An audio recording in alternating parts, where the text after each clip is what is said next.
Hi, I'm Lawrence Grayson and you're watching PC World's Back to Basics. We've already looked at a wide range of components and how they can improve your PC's performance, but there's a point in every computer's life when the option for upgrading becomes limited by the age of your motherboard. Take PCI Express.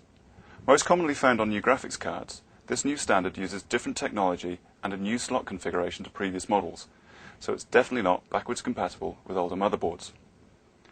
The only way you can install a PCI Express graphics card in your system is by fitting a motherboard that supports it first, and the same is true of many new technologies.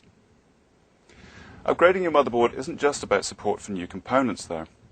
Depending on the model you choose, you may also get high-definition audio, faster USB and FireWire, high-speed networking, smart overclocking, monitoring, and a whole host of other features.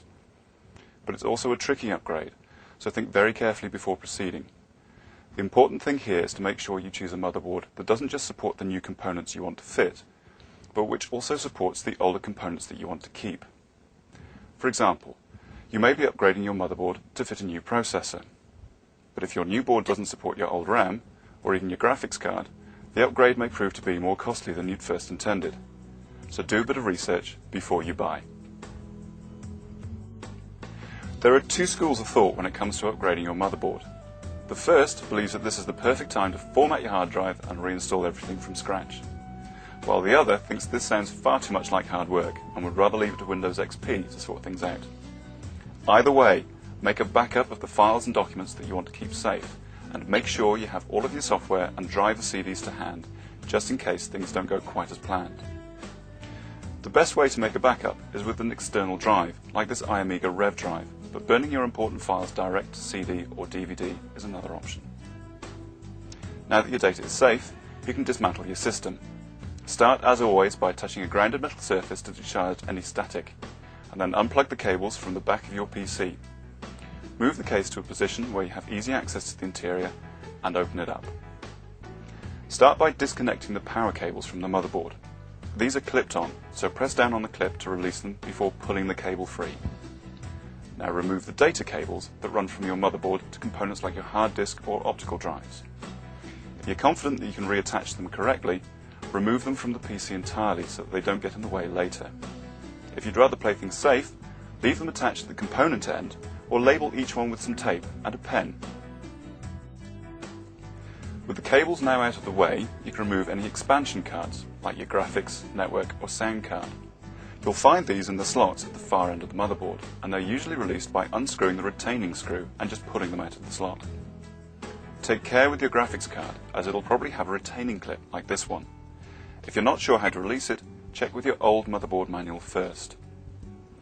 Next on the list is your PC's memory, and you'll find this in slots near the processor, just like the ones shown here. As I've shown you before, sticks of RAM are released by pressing down on the clips at either side of the slot until it pops out. So do this until all your slots are empty.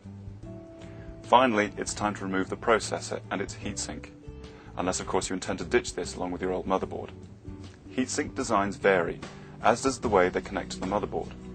In this case, you need to slide a narrow, flathead screwdriver down the frame to release the catches, but once again, check your documentation if you're unsure. If this doesn't come away easily, it's because there's a layer of thermal paste between the heatsink and the chip that's making things a little sticky. Pull on the heatsink carefully. If necessary, gently twist it to help break the adhesion between the chip and the thermal paste. When the heatsink comes away, the processor should be left behind in its socket, like this. Now look carefully at the side of the socket. You'll see a small lever tucked beneath the catch. This holds the chip in place, so lift this out and upwards and you'll find the processor comes out easily. Put it somewhere safe and dust-free for now. At this point, the only thing that's keeping your motherboard attached to your PC are the mounting screws. So take a Phillips screwdriver to these. Usually there are around 8 to remove, so make sure you get them all before pulling at the motherboard. With the screws removed, the motherboard will come away from the PC easily, but you'll need to tilt it slightly to free it up at the back where the ports stick out. Now it's time to fit your new board, and I've chosen Gigabyte's GA8i945P-G. As well as having a really snappy name, it uses Intel's 945P Express chipset and is crammed with the latest technology. Ultra-fast DDR2 RAM, PCI Express graphics, Serial 80A2, RAID, FireWire 800, Gigabit Ethernet, onboard high-definition audio, not to mention support for the latest Intel Pentium processors, a dual BIOS failsafe, and passive cooling. However, this does mean that some of my old components need updating, so I'm taking this opportunity to fit a new PCI Express graphics card, some DDR2 RAM, and a brand new Intel processor. To keep things simple, I'm keeping my old hard drive for now. I can always fit a new Serial 80A drive later, but I'm ditching my old sound card in favour of the motherboard's integrated audio.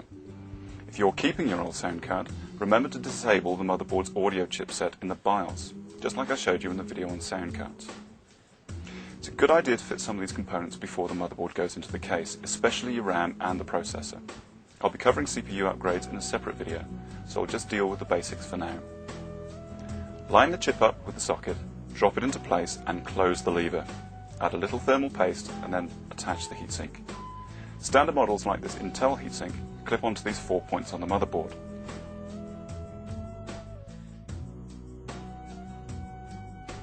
Some newer designs like this high-performance Gigabyte G-Power unit need you to attach a mounting plate first, which requires access to the underside of the motherboard. You may also find that the old blanking plate at the back of your PC no longer matches the port configuration of your new board, so just push the old one out of its recess and clip the new one into its place. Another thing to do before fitting the motherboard is connect the LED and switch cables, as this can be a fiddly task at the best of times. Use the labelling on the cables to identify them and look closely at the motherboard to see where they plug into. The motherboard manual will have a clear diagram if you need further clarification. Now you're ready to fit the motherboard to the case. Make sure it's the right way around, with the ports at the rear of the PC, and lower it into position. Lead in with the back edge of the board so that the ports line up with the new blanking plate, then lower it carefully onto the risers. When you've lined it up, screw it into place. But don't be overzealous here, as over-tightening these screws can damage your motherboard.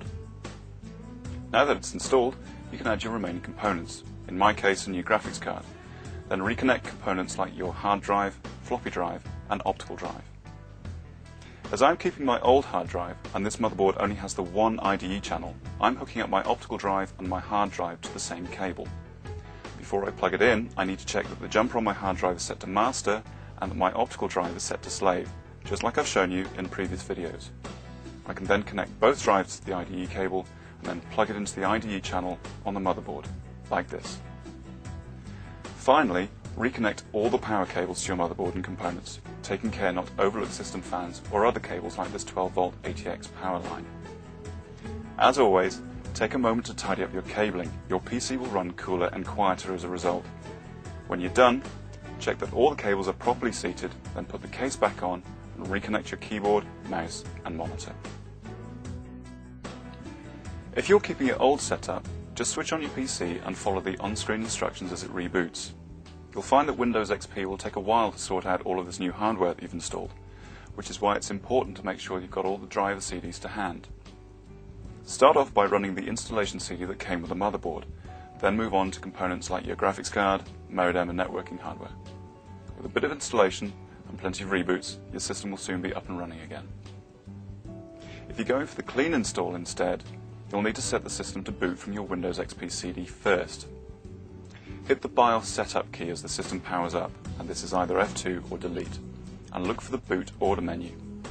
Select your optical drive as the first boot device, then save your changes and exit.